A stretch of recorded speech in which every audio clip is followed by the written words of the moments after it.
बिस्मिल्लाहिर्रहमानिर्रहीम स्टार्ट करते हैं कैटसन का चैप्टर नंबर 13 की पार्ट 1 की वीडियो को। Drugs use in heart failure examination point of view से ये इंपॉर्टेंट चैप्टर है। चैप्टर नंबर 11 और 12 में हमने हाइपरटेंशन और एंजाइना के लिए जो ड्रग्स पढ़े थे, ज़्यादातर वही वाले ड्रग्स यहाँ भी यूज़ हो रहे हैं, तो ये थोड़ी सी आपके लिए आसानी हो जाएगी। मैं वैसे मजाक से ये बात सोचता हूँ कि एक चैप्टर को याद करते हुए जो आपको प्रॉब्लम्स होती है ना, उनको हम दो कैटेगरीज में, एक होती है एक चैप्टर को याद करते हुए एक्यूट प्रॉब्लम्स और एक होती हैं क्रोनिक प्रॉब्लम्स। एक्यूट प्रॉब्लम्स तो वो होती हैं जो पहली बार चैप्टर को पढ़ते हुए आपको ड्रग के नाम ही नहीं याद हो रहे थे, कुछ पल्ले ही नहीं पड़ रहा होता, कुछ समझ ही नहीं आ रही होती। और फिर क्रोनिक होती हैं कि पढ़ तो लिया, बाद में बंदे के देने बातें इंटरमिंगल हो रही होती हैं, कंफ्यूज हो रही होती हैं, भूल रहा होता है बंदा, तो वो वाले हिसाब। तो ऐसे चैप्टर में एक्यूट प्रॉब्लम्स तो बहुत कम होंगे आपको, क्योंकि ड्रग के जो नाम है वो आपको काफी तो याद होंगे, उनके थोड़े बहुत फंक्शन भी पता होंगे आपको। अब ये बीटा ब्लॉकर हो गए, डाययूरेटिक्स हो गए, बचपन से पढ़ते आ रहे हैं इन चीज़ों को आप, ठीक है, इनके नाम भी थोड़े बहुत पते होंगे आपको। और क्रोनिक प्रॉब्लम्स थोड़ी सी ऐसे चैप्टर्स में इंक्रीज कर देती हैं, क्योंकि फिर बातें थोड़ी सी इंटरमिंगल हो रही होती हैं। बीटा ब्लॉकर्स का एंजाइना में क्या रोल था, तो हार्ट फेलियर में क्या रोल है, तो थोड़ा बहुत आपकी इंटरमिंगल हो जाती है एग्जाम में। पढ़ते हुए तो बड़ा मजा आ रहा होता है, लेकिन जब सारा पढ़ ले तो एंड में थोड़ा सा लगता है कि यार बातें थोड़ी सी इंटरमिंगल हो रही हैं। तो मैं कोशिश करूंगा इन सारी चीज़ों को इंटर रिलेट करके हम लोग डिस्कस करें, ताकि चीज़ें आपके लिए आसान हो जाए, सिंप्लीफाई हो जाए। स्टार्ट करते हैं जी हार्ट फेलियर की डेफिनेशन से। हार्ट फेलियर एक ऐसी कंडीशन होती है जिसमें हार्ट बॉडी की रिक्वायरमेंट पूरी नहीं कर पा रहा। सिंपल सी बात है। पहले हमने एंजाइना में क्या कहा था, एंजाइना एक ऐसी कंडीशन होती है जिसमें हार्ट का अपना ब्लड फ्लो कम हुआ है, ठीक है, हार्ट की अपनी ऑक्सीजन डिमांड, ऑक्सीजन रिक्वायरमेंट पूरी नहीं हो रही। अब हम कह रहे हैं ऐसी कंडीशन जिसमें हार्ट बॉडी की रिक्वायरमेंट पूरी नहीं कर पा रहा। जब बॉडी की रिक्वायरमेंट पूरी नहीं करेगा, जाहिर सी बात है सांस फूलेगा, थकावट होगी, ये सारी चीजें। तो इसके सिम्टम्स में आते हैं हमारे पास डिस्पनिया और फटीग, इसकी मेजर मैनिफेस्टेशंस हैं। कॉजेज क्या हो सकते हैं जो कि हार्ट को इतना सुस्त बना छोड़ते हैं? तो हो सकता है हार्ट की वॉल बेचारे डेड हो रही हो, मायोकार्डियल इंफार्क्शन हो, क्रोनिक हाइपरटेंशन हो जाती है जिसकी वजह से हार्ट बेचारा पंप नहीं से कर पा रहा हो। इसी तरह से वैल्वुलर डिजीज हो सकती है, कोरोनरी आर्टरी डिजीज हो सकती है, और बहुत सारी कार्डियक मायोपैथी हो सकती है। कोरोनरी आर्टरी डिजीज को हमने एंजाइना में भी डिस्कस किया था, यहाँ पे डिस्कस कर रहे हैं। जाहिर सी बात है, अगर आर्टरीज का बड़ा अगर हुआ होगा हार्ट की, तो हार्ट की अपनी रिक्वायरमेंट सही से पूरी नहीं होगी, जिससे एंजाइना होगा। और जब हार्ट की अपनी रिक्वायरमेंट सही से पूरी नहीं हो रही, तो हार्ट बॉडी की कैसे पूरी करेगा? सही होगी ना बात? तो वो वाली चीज़ हम लोग यहाँ भी डिस्कस कर रहे हैं। अब हम हार्ट फेलियर को दो कैटेगरीज में क्लासीफाई करते हैं। एक उससे पहले मैं थोड़ी सी जनरल टर्म्स आपके साथ डिस्कस कर लेता हूँ जाने वाली। ये हमारे पास हार्ट हो गया, ये हार्ट के हमारे पास वेंट्रिकल्स आ गए, और ये हमारे पास इसके एट्रियम्स आ गए, ठीक है। ये राइट वेंट्रिकल हो गया, लेफ्ट वेंट्रिकल हो गया।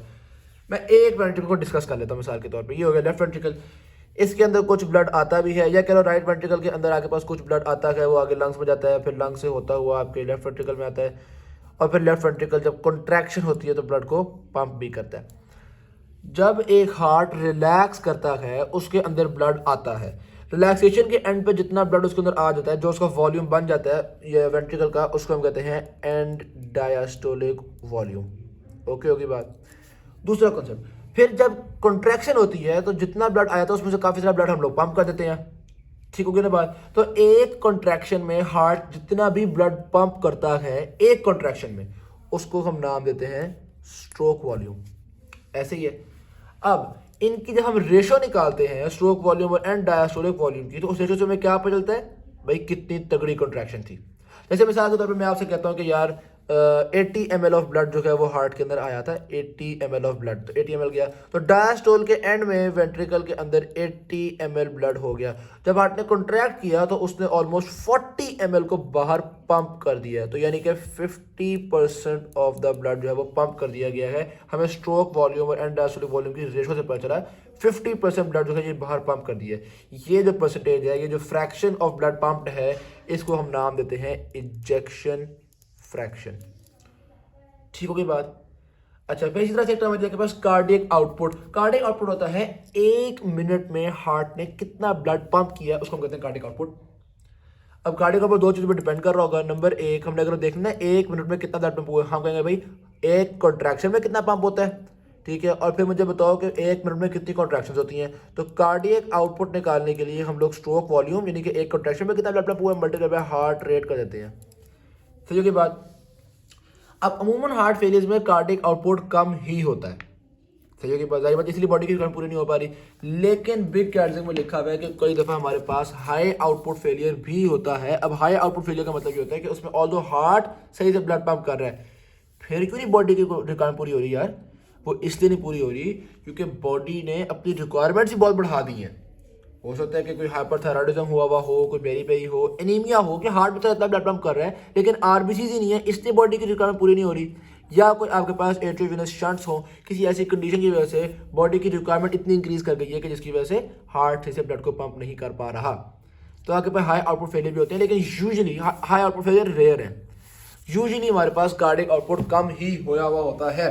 तो कार्डियक आउटपुट कम होने के जो फेलियर्स हैं उनको हम दो कैटेगरी में क्लासीफाई करते हैं। एक हम कहते हैं कि भाई अगर कॉन्ट्रैक्शन सही ना हो तो स्ट्रोक वॉल्यूम कम हो जाएगा। दूसरा हम कहते हैं भाई अगर रिलैक्सेशन सही ना हो तो स्ट्रोक वॉल्यूम सही हो जाएगा।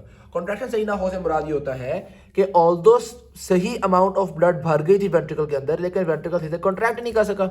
जैसे मिसाल के तौर पर मैं आपसे कहूँ कि यार 80 ml आया तो था, लेकिन वेंट्रिकल ने जब कॉन्ट्रैक्शन की तो इसमें से सिर्फ 20 ml निकल सका। तो आप कहोगे यार इसका मतलब है कॉन्ट्रैक्शन सही नहीं हुई, इसको हम कहते हैं सिस्टोलिक फेलियर। और सिस्टोलिक फेलियर में आप देख सकते हो इजेक्शन फ्रैक्शन कम हो गई है, 80 ml से सिर्फ 20 ml निकला, यानी कि तकरीबन 25% आपकी इजेक्शन फ्रैक्शन हो गई है। सिस्टोलिक में इजेक्शन फ्रैक्शन जो होती है वो कम हो जाती है। दूसरी कंडीशन होती है कि उसमें कॉन्ट्रैक्शन तो सही थी लेकिन हार्ट सही से फिल ही नहीं हो सका, डायस्टोलिक सही से नहीं हो सका। मिसाल के तौर पे 80 ml भरने की बजाय अंदर ब्लड आया ही सिर्फ 60 ml। अब वेंट्रिकल ने तो सही जान मारी, उसने इसमें से आधा ब्लड पंप कर दिया, जैसा कि नॉर्मली आधा ब्लड पंप करता था, तो 60 ml में से आधा निकला, कितना निकल गया 30 ml। स्ट्रोक वॉल्यूम कम नहीं हो गया। इस स्ट्रोक वॉल्यूम के कम होने में सिस्टोल का कोई कसूर नहीं है, डायस्टोल का कसूर है। कॉन्ट्रैक्शन का कोई कसूर नहीं है, रिलैक्सेशन में सीधे भरा ही नहीं। तो इस कंडीशन में हम कहेंगे कि भाई इजेक्शन फ्रैक्शन तो नॉर्मल है अभी भी, ठीक है। तो जो इसको हम देते हैं डायस्टोलिक फेलियर। तो जो होता है आपके पास डायस्टोलिक फेलियर, उसमें इजेक्शन फ्रैक्शन तो नॉर्मल होती है, सिर्फ मसला ये है कि एंड डायस्टोलिक वॉल्यूम कम हो गया है। तो क्योंकि बात दो तरह के फेलियर हो गए, सिस्टोलिक फेलियर हो गया, डायस्टोलिक फेलियर हो गया। फिर हम हार्ट फेलियर्स को कैटेगराइज करते हैं on the basis of New York heart association, मतलब उसने एक स्केल बनाया हुआ है, न्यूयॉर्क हार्ट एसोसिएशन स्केल। इस स्केल के मुताबिक अगर एक बंदा नॉर्मली तो हार्ट बॉडी की रिक्वायरमेंट पूरी कर रहा है, लेकिन जब बंदा फुटबॉल खेल रहा है, बहुत भागम दौड़, बहुत ज़्यादा एक्सरसाइज कर रहा है, तब बॉडी की रिक्वायरमेंट पूरी नहीं कर पाता, तो इसको हम कहते हैं भाई ये तो हो गए स्टेप 1 सिम्टम्स। दूसरी कंडीशन है जिसमें हम कहते हैं कि भाई भागने दौड़ने के अलावा अगर जॉगिंग करे ना तो भी हार्ट बॉडी की रिक्वायरमेंट पूरी नहीं कर पाता, यानी कि मॉडरेट एक्सरसाइज से भी मसला बनता है, तो हम कहेंगे ये हो गया स्टेप 2। अच्छा, अगर माइल्ड एक्सरसाइज पे यानी कि सिर्फ बंदा वॉक करता है उसी पे हार्ट जवाब दे देता है, उसी पे हार्ट बॉडी की रिक्वायरमेंट पूरी नहीं कर पाता, तो उसको हम कहते हैं भाई ये हो गया स्टेप 3 सिम्टम्स। और अगर रिलैक्स्ड स्टेट में भी हार्ट बॉडी की रिक्वायरमेंट पूरी नहीं कर पा रहा, तो ये हो गया आपके पास स्टेप 4 सिम्टम्स। सही हो गई बात। तो ये हमारे पास 4 तरह के सिम्टम्स हो गए। अभी तक हमने क्या कर लिया है, हमने हार्ट फेलियर की डेफिनेशन कर ली है, उसके सिम्टम्स कर लिए हैं, उसके कॉजेज कर लिए हैं, उसकी टाइप्स कर ली हैं और उसका स्केल कर लिया। अब हम देखते हैं जब हार्ट फेलियर हो जाए तो उसके रिस्पॉन्स में बॉडी क्या करती है। बॉडी जाहिर सी बात है कुछ ना कुछ कंपनसेटरी रिस्पॉन्स शो करती है। जब हार्ट फेलियर होता है तो क्या हुआ, हार्ट ने कार्डियक आउटपुट को कम कर दिया। यूजुअली यही होता है ना, जब कार्डियक आउटपुट कम होती है, हमारे जो कैरोटिड साइनस वगैरह होते हैं वो देखते हैं कि यार ये तो बहुत थोड़ा ब्लड आ रहा है, ब्लड प्रेशर फॉल कर रहा है। एज अ रिजल्ट वो सिंपैथेटिक नर्वस सिस्टम को एक्टिवेट करते हैं कि यार ब्लड प्रेशर जो है ना फॉल कर रहा है, तुम कुछ करो। सिंपैथेटिक नर्वस सिस्टम हार्ट के साथ जबरदस्ती करता है और कहता है भाई तुम कॉन्ट्रैक्शन करोगे ऐसी की तैसी, और बेचारा मजबूरी में आकर कॉन्ट्रैक्शन को इंक्रीज कर देता है। उसके अलावा सिंपैथेटिक नर्वस सिस्टम वेज़ोकंस्ट्रिक्शन इंक्रीज करता है ताकि यहाँ से कंस्ट्रिक्ट करके ब्लड को जबरदस्ती डाला जाए, प्री लोड बढ़ा देता है। फिर सारी बात है जब प्री लोड बढ़ेगा तो आगे वो आफ्टर लोड भी बढ़ेगा, वो आगे वाली एओर्टा वगैरह को भी कंस्ट्रिक्ट करता है sympathetic nervous system, blood volume को बढ़ाता है। तो सारी जोर ज़बरदस्तियाँ करता है सिंपैथेटिक नर्वस सिस्टम ताकि हार्ट को ज़्यादा फोर्स किया जाए कि वो ज़्यादा ब्लड पंप करे, ज़्यादा ब्लड को घुसा देता है हार्ट के अंदर, ठीक है। हार्ट बेचारे एक्सटेंड हो जाता है, फाइबर टेंशन इंक्रीज कर देती है। उसके अलावा कार्डियक फेलियर में ना सिर्फ सिंपैथेटिक नर्वस सिस्टम एक्टिवेट होता है, लेकिन जारी बात है दूसरा कार्डियक फेलियर जब होता है तो किडनीज में भी तो ब्लड कम गया है। जब किडनीज में ब्लड कम जाता है तो वो आपके पास रेनिन को रिलीज करते हैं। जब रेनिन रिलीज होता है तो आपको पता है renin angiotensin aldosterone system activate होता है और ये ब्लड वॉल्यूम को इंक्रीज करना शुरू कर देता है, बॉडी के अंदर वाटर की रिटेंशन करना शुरू कर देता है, जिसकी वजह से जाहिर सी बात है दोबारा प्री लोड वगैरह बढ़ जाएगा। तो ये वो कंपनसेटरी रिस्पॉन्सेज होते हैं जो कि सिम्टम्स को ट्रीट करने के लिए, यानी कि बॉडी की रिक्वायरमेंट को पूरा करने के लिए हार्ट के साथ ज़बरदस्ती करते हैं, इसको मजबूर करते हैं कि वो कॉन्ट्रैक्शन को इंक्रीज करे। जैसा कि आप इस डायग्राम में देख सकते हैं, कार्डियक आउटपुट की वजह से एक तो कैरोटिड साइनस फायरिंग कम हुई, दूसरा रीनल ब्लड फ्लो कम हुआ। जब मतलब हार्ट फेलियर की वजह से ये दोनों प्रॉब्लम हुई ना, ये सिंपैथेटिक डिस्चार्ज इंक्रीज कर देगा, ये रेनिन रिलीज करवा देगा। अच्छा सिंपैथेटिक भी फिर फर्दर एड्रेनलिन रिलीज करवाता है। एनीवेज जब ये दोनों चीज़ें हो गई तो आपके पास एंजियोटेंसिन बनेगा और एंजियोटेंसिन के बन जाने की वजह से फिर क्या होना शुरू हो जाएगा, हार्ट फोर्स इंक्रीज करवाएंगे ज़बरदस्ती, हार्ट रेट इंक्रीज करवाएंगे ज़बरदस्ती, प्री लोड और आफ्टर लोड बढ़ाएंगे जो कि हार्ट को ज़बरदस्ती फोर्स करेगा कि वो काम करे, और फिर आहिस्ता आहिस्ता हार्ट की वॉल को मोटा करना शुरू कर देंगे कि भाई हार्ट तुम अपने अंदर जान पैदा करो, तुम्हें आज से ज़्यादा काम करना पड़ेगा। तो बेचारे हार्ट की रीमॉडलिंग भी करवाते हैं। रीमॉडलिंग मतलब कि बताऊँ मैं आपको, एंजियोटेंसिन खास तौर पे रीमॉडलिंग करवाने में रोल प्ले करता है, यानी कि हार्ट का साइज जो इंक्रीज कर रहा है, जो कार्डियोमेगेली हो रही है, उसमें कौन रोल प्ले कर रहा होता है आपके पास, एंजियोटेंसिन। ये थोड़ा सा इंपॉर्टेंट है क्योंकि आगे जाके हमें ड्रग्स पढ़ने हैं। अब एक इंटरेस्टिंग बात यह है, जो भी एंजियोटेंसिन के इनहिबिटर होते हैं ना, वो रीमॉडलिंग को रोकते हैं, ठीक है। यानी कि हम एस इनहिबिटर पढ़ें या ARBs पढ़ें, जो ऐसे ड्रग्स पढ़ेंगे ना हम, या जाहिर सी बात है बीटा ब्लॉकर, क्योंकि बीटा सिस्टम भी तो एंजियोटेंसिन को बढ़ा रहा था ना, तो ये सारे ड्रग्स जो होते हैं वो कार्डियक रीमॉडलिंग को रोकते हैं। हम कार्डियक रीमॉडलिंग को क्यों रोकना चाहते हैं वो आगे जाकर डिस्कस करेंगे। बेसिकली हम ये नहीं चाहते कि हार्ट के साथ जोर ज़बरदस्ती इतनी ज़्यादा हो, ठीक होगी बात। अच्छा जी, हमने एक बात डिस्कस की कि ये सारे कंपनसेटरी रिस्पॉन्सेज होते हैं जो कि हार्ट से ज़बरदस्ती काम करवा लेते हैं। अगर इन सारे कंपनसेटरी रिस्पॉन्सेज के बाद हार्ट ज़बरदस्ती बेचारा मजबूरी में बॉडी की रिक्वायरमेंट पूरी कर दे, हम कहते हैं ये है कंपनसेटेड हार्ट फेलियर, ठीक है कोई बात। और अगर सारी जोर ज़बरदस्ती करने के बावजूद, हार्ट को मजबूर करने के बावजूद भी हार्ट बॉडी की रिक्वायरमेंट पूरी ना कर सके, तो उसको हम कहते हैं ये है डीकम्पनसेटेड हार्ट फेलियर। सही होगी बात। तो दो तरह का हार्ट फेलियर हो गया इसमें, कंपनसेटेड, डीकम्पनसेटेड। डीकम्पनसेटेड में तो सारी बात है, ब्लड वॉल्यूम बढ़ता जाएगा, आहिस्ता आहिस्ता लंग्स के अंदर कंजेशन होना शुरू हो जाएगा, बॉडी में एडिमा होना शुरू हो जाएगा। तो जब ये पेरिफेरल एडिमा होना शुरू हो जाए, पल्मोनरी एडिमा होना शुरू हो जाए, तो उसको हम कहते हैं कंजेस्टिव हार्ट फेलियर। तो डीकम्पनसेटेड हार्ट फेलियर को आप कंजेस्टिव हार्ट फेलियर भी कह सकते हो, सही। अब थोड़ा सा इस ग्राफ को देख लीजिएगा। एक यहाँ पे लॉ का नाम लिखा है Frank Starling curve. Frank Starling law ये कहता था कि हार्ट के अंदर जब ज़्यादा ब्लड डालते हो तो वो ज़्यादा ब्लड पंप करता है, ठीक है। इसका दूसरा मतलब ये भी है कि जब हार्ट में ज़्यादा ब्लड आता है तो उसके जो फाइबर्स होते हैं वो बेचारे ज़्यादा स्ट्रेच होते हैं, और जब भी फाइबर ज़्यादा स्ट्रेच होगा तो उनकी कॉन्ट्रैक्शन ज़्यादा ज़ोर से होगी। ये तो है नॉर्मल हार्ट का सिलसिला, सही। तो आप देख सकते हैं फ्रैंक स्टार्लिंग लॉ के मुताबिक जैसे जैसे आप एंड डायस्टोलिक फाइबर लेंथ को बढ़ा रहे हो, यानी कि हार्ट की फिलिंग को बढ़ा रहे हो, साथ साथ हार्ट अपने कार्डियक आउटपुट को भी इंक्रीज करता चला जा रहा है। जाहिर बता, ज़्यादा ब्लड फिल होगा तो ज़्यादा कार्डियक आउटपुट बन जाएगी। लेकिन हार्ट फेलियर में ये हुआ है कि उतने ही कार्डियक आउटपुट पे काफ़ी कम, उतनी ही डायस्टोलिक लेंथ पे काफ़ी कम कार्डियक आउटपुट हो गया है। तो कार्डियक आउटपुट बढ़ाने के लिए कंपनसेटरी रिस्पॉन्सेज काम करे थोड़े बहुत, और थोड़ा बहुत ही देखो ये किस तरह से हार्ट बेचारे को मजबूर किया हमने कि वो यहाँ तक जाए। फिर जब कंपनसेटरी मैकेनिज्म सही से काम करते हैं, ब्लड वॉल्यूम को भी इंक्रीज़ कर लेते हैं और सारा कुछ कर लेते हैं, तो ये काफ़ी हद तक जो है वो कार्डियक आउटपुट नॉर्मल की तरफ चला जाता है। ये आप देख सकते हैं, ये कार्डियक आउटपुट था ना रेस्ट में नॉर्मल हार्ट का, तो हमने कार्डियक आउटपुट को यहाँ तक ले गए तकरीबन। लेकिन यहाँ तक ले जाने के लिए इस वक्त हमें काफ़ी ज़्यादा फाइबर लेंथ को बढ़ाना पड़ा, काफ़ी मजबूर किया हमने हार्ट को।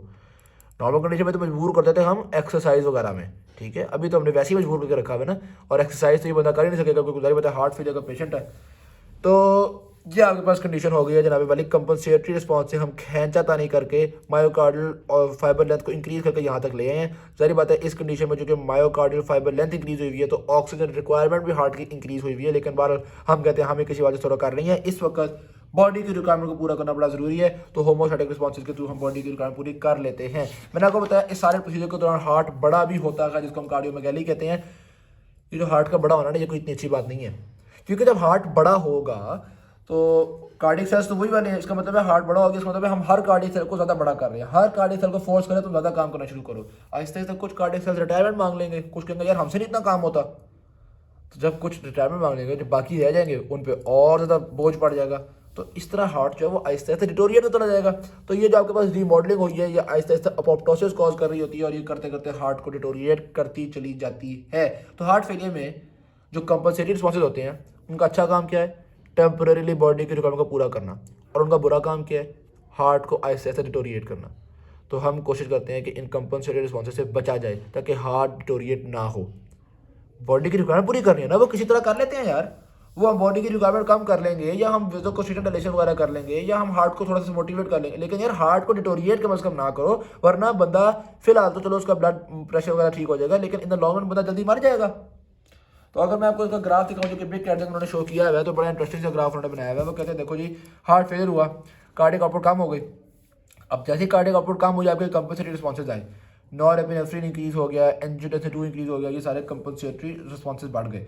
कंपनसेटरी रिस्पॉन्सेज ने बड़ा प्री लोड को इंक्रीज़ किया, आफ्टर लोड को इंक्रीज़ किया, और ये सब कुछ इंक्रीज़ करके आहिस्ता आहिस्ता आपकी कार्डियक आउटपुट को ज़बरदस्ती इंक्रीज़ कर देता है। सही होगी बात।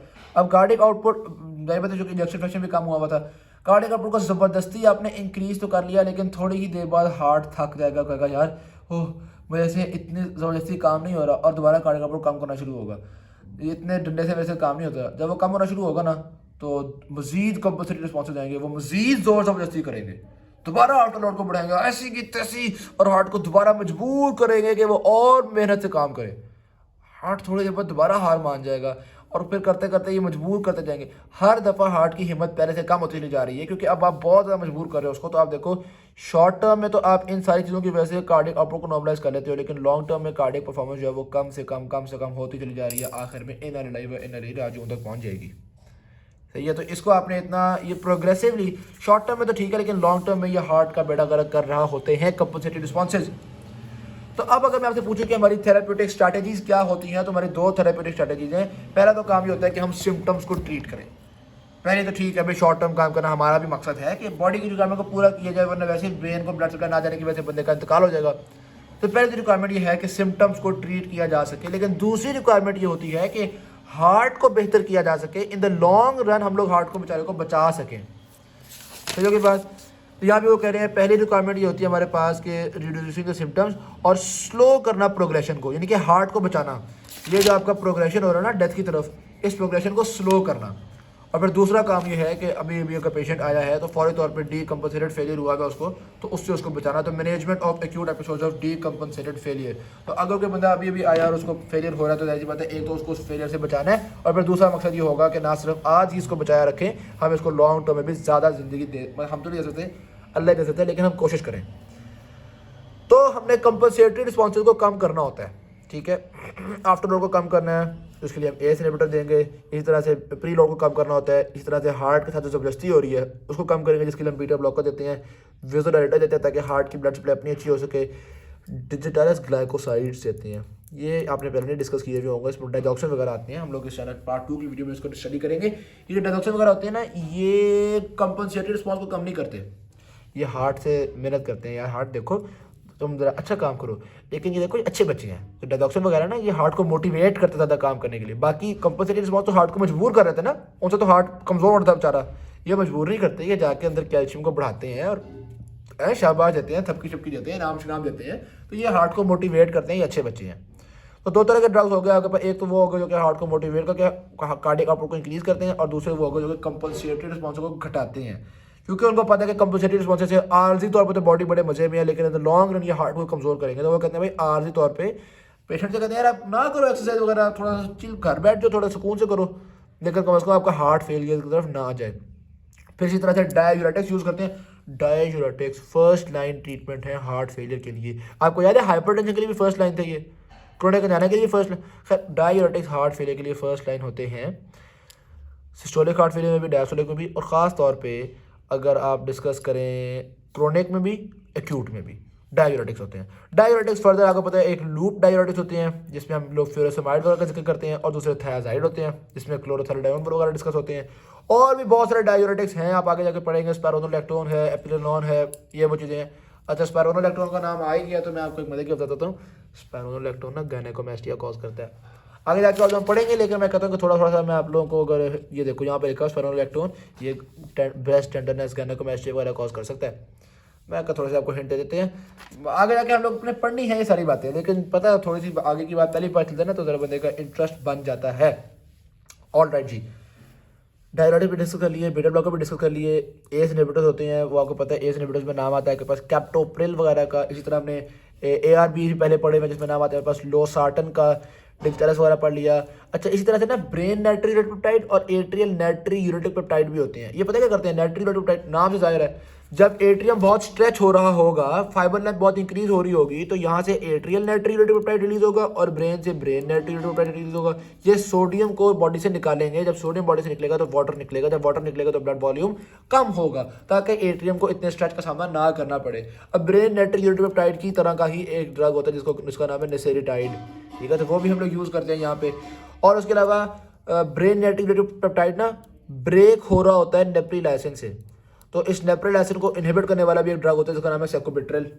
ठीक है, हम कई दफ़ा सेकोबिट्रेल और वल्सार्टन का कॉम्बिनेशन देते हैं। सेकोबिट्रेल तो ब्रेन एक्टिविटी के ब्रेकडाउन को रोकेगा और वल्सार्टन आपका एंजियोटेंसिन रिसेप्टर ब्लॉकर होता है। तो इसके बाद ये सारे ड्रग्स इंशाल्लाह आगे हमने डिटेल से डिस्कस करने हैं, तो इसलिए घबराइएगा नहीं। पार्ट 2 की वीडियो और पार्ट 3 की वीडियो इंतहाई कॉन्सेप्चुअल वीडियोस हैं। अभी तो हमने इंट्रोडक्शन स्टडी किया सिर्फ। Thank you very much. Video अच्छी लगी शेयर जरूर कीजिएगा, चैनल को सब्सक्राइब कीजिएगा। अल्लाह हाफ़िज़।